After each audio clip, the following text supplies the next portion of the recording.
I have defeated the fungus gnat. Stick around to find out how I did it. Let's go back to organics. Hey guys, so I have some fungus gnats in my finished compost, and I'm going to do some investigating with you, try to figure out why, and I'm going to show you what I did to kind of get rid of them. And so first I'm just going to dump out the one that was not infested with fungus gnats. We're going to kind of look around at it and kind of see what the reasons we think might be that it was not infested. So I'm going to dump it out with you and take a look.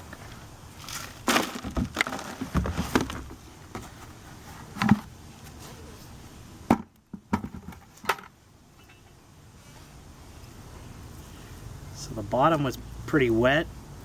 The top was really quite dry.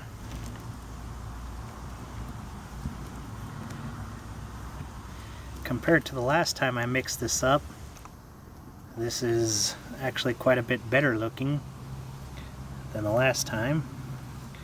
Last time it was more like sand. This is quite a bit nicer. I'm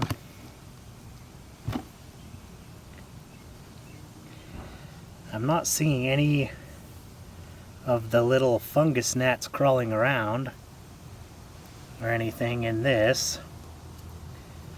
But like I said, they weren't infesting this bucket. So I'm not sure why they weren't. But let me kind of poke around in here a little bit, and I'll dump out the next one with you and kind of show you that one and see if we can find any fungus gnats that are left over, or see if I've killed all of them yet. But we'll see if we can figure out why they were infesting one bucket and not the other. Alright, so I couldn't see any fungus gnats in that first bucket, but let's take a look at this second bucket. This was the one that right as we were moving, I left it outside for a couple of days, and it just got overrun with fungus gnats. So I did a couple of things to try to get rid of them, and I'll tell you what those were in just a second. But first, let's take a look at it and just kind of poke around and see if we can figure out why they were in there, or what attracted them in the first place. So let's see if we can't figure this out.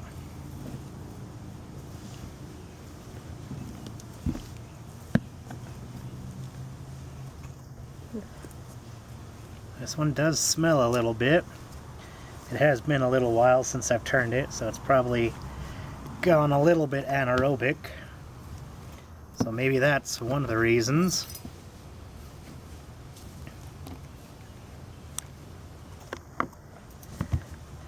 This one does feel a little bit more moist than that other one.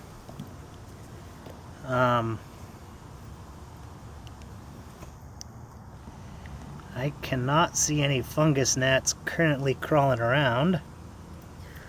So what I did was, while I saw them, I just grabbed a bucket lid and I just threw the lid on top of the bucket. I set that bucket in the direct sunlight and let that sucker just warm up and get really hot and just trap everything inside of it. And it's been in the high 90s for the past couple of weeks. So in the direct sun, that bucket will get well over 100, and so I was basically cooking anything that was inside of it. Then also, fungus gnats like organic material, which, I mean, compost is organic material. That's exactly what it is. And they like it to be moist. So as you can see, this is quite moist. It's clumping up to my fork. So they like moist organic material. So this was a little bit too wet.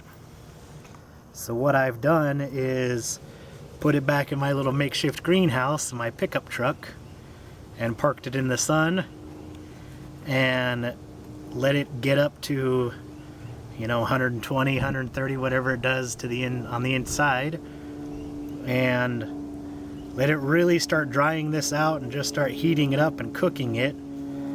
And it's definitely dried it out quite a bit, but as compost does, it can hold on to some moisture for quite a while. So, but it has taken care of the fungus gnats.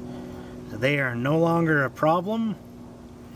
So it seems like covering or placing your compost into a container, sealing it, and then placing it in direct sun will kill the fungus gnats.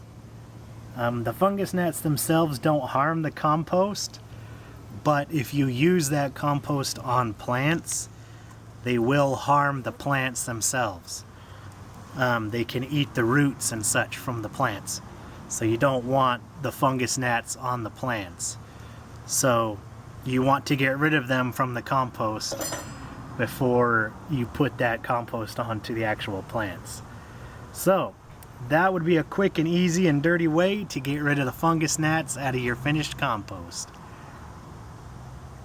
Don't forget to like, comment, and subscribe for more organic gardening tips and how-tos.